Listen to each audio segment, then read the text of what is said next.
Boo! Fig fam, figs and coffee. Happy Thanksgiving. I have something exciting to share with you guys today. Oh, fig fam. Remember when I ground layered? Or layered? Just like air layering, but I just took the branch and I put it into the ground. We're gonna check it out today and we're gonna see if we have roots and a brand new fig tree. Simple as that. Also, the nursery is slowing down. We have a freeze coming up, so we're gonna have to post about that and all my techniques to keep my figs and my tropicals all safe. Look at this greenhouse. How cool is this greenhouse? It's a sanctuary in the winter, for sure. It's windy out. As you can see here, I am getting ready for propagation season. Plumeria's in the greenhouse. My banana babies are in the greenhouse. Since we are going to have our freeze in a few days, I want to check out my ground layer that I did and show you guys the results of 2 months of waiting. I have my Negroni fig right here. Negroni fig is the same as Violet de Bordeaux, same as Beer's Black. Nice dark resinberry fig. If we look down here, we can see the rock covering this branch that came off from the base of this fig tree that we buried with soil and we weighed down. And in theory, this will give us a brand new fig tree. Let's check it out.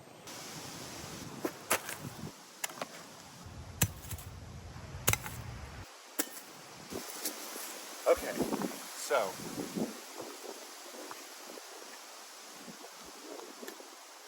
I have all the tools I need to, if I successfully rooted this branch under the ground, put it in its own pot and have a fig tree.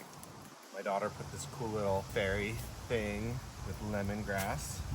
Not quite sure what it is, but it was fun. All right. I have a bucket with some potting mix. I have a 1 gallon bucket, which I think you have all the space I need for these roots, however robust they are. So again, this is an experiment to see how easy it was to propagate a fig tree branch just by sticking it under the ground and putting a rock over it. Also known as ground layering or layering, but it's just like air layering a branch.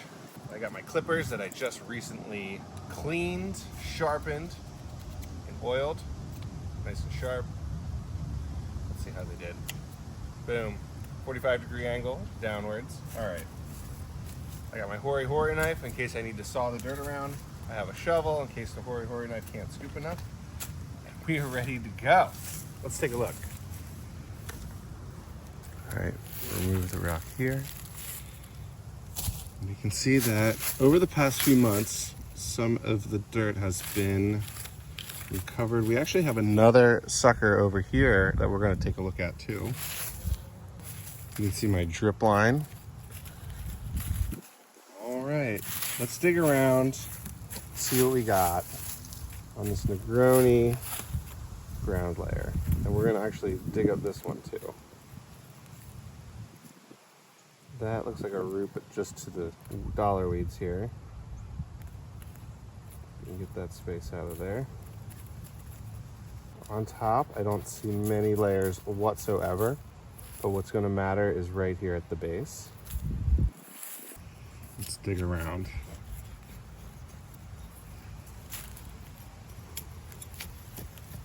You want to go nice and wide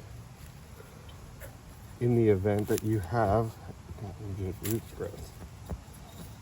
So, I can feel the roots underneath, but I can't tell if they're from the mother tree or not. This is a good sign. That's a really good sign. This was all exposed 2 months ago. If we take a look back real quick. Ground layering is we are going to push those lenticles down into the ground where it has surface contact.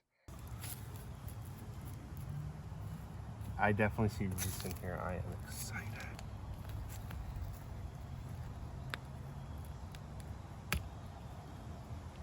All right, so I've cut through the branch. And you feel that when you feel a tug like this, that means we have roots underneath, right? It may not be a lot, but it might just be what we need. And what I'm going to do is I'm going to support the removal of the air layer because I want to save as many roots as possible because it doesn't look like there's a whole lot here.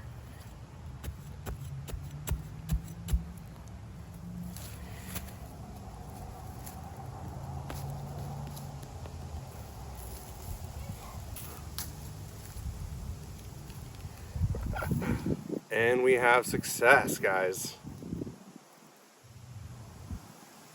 The upside is that we have roots. The downside is that we also have root knot nematode, which is common in our area as part of the deal. And what I'm gonna have to do in this spot of my garden is really do a biofumigant. So now that I have root knot nematodes in this soil, I'm going to have to sanitize all of these tools. Circling back, we have roots, guys. And that is how ground layering works. But I am not going to save these roots. In fact, I'm going to take cuttings right above the root system. And I'm just going to propagate this for cuttings. I'm going to break them up into 6-inch long pieces. Because I have root knot nematode in here, I do not want to spread this to the rest of my garden. In my potted figs, it is not worth my time and energy. It's not worth my sell to you guys. I do know that I have it in this area here. So the success was we got an air layer. It rooted in the soil.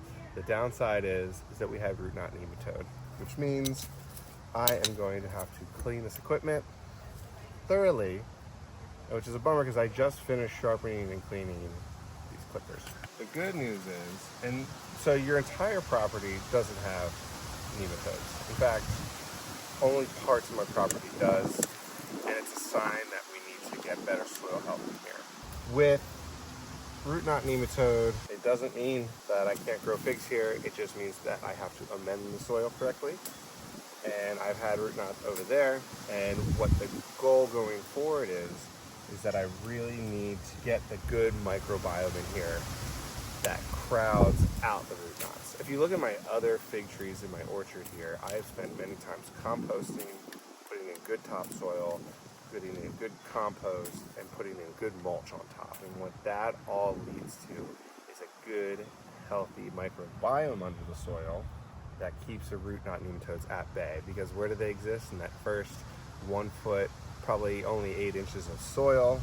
They don't go that much further deep down. They're a microscopic worm that burrows into the root systems and creates those nodules that are called root knots. It's part of the deal living here in the southeast.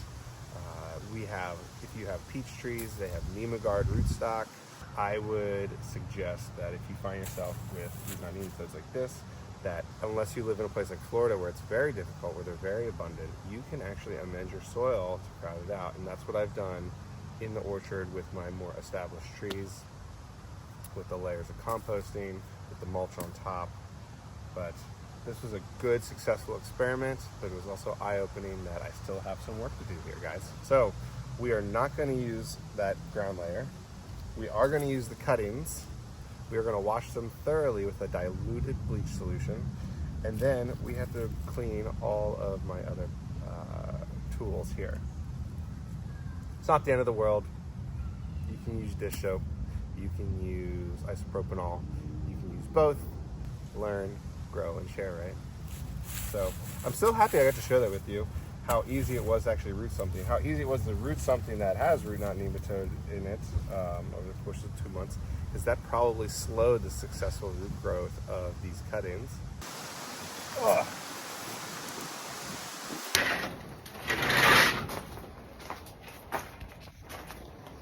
So quick recap, I went back and I washed with dish soap all of my tools thoroughly. And I do a really good thing with my tools here. I let them dry in the sun once they're clean. And that solar radiation can actually get rid of some of the nematode if there's eggs or anything. I also clean these up really good. I re-greased them. After I washed them, I re-greased them, I sharpened the tool because I need this for just about everything I do. You just don't want nematodes.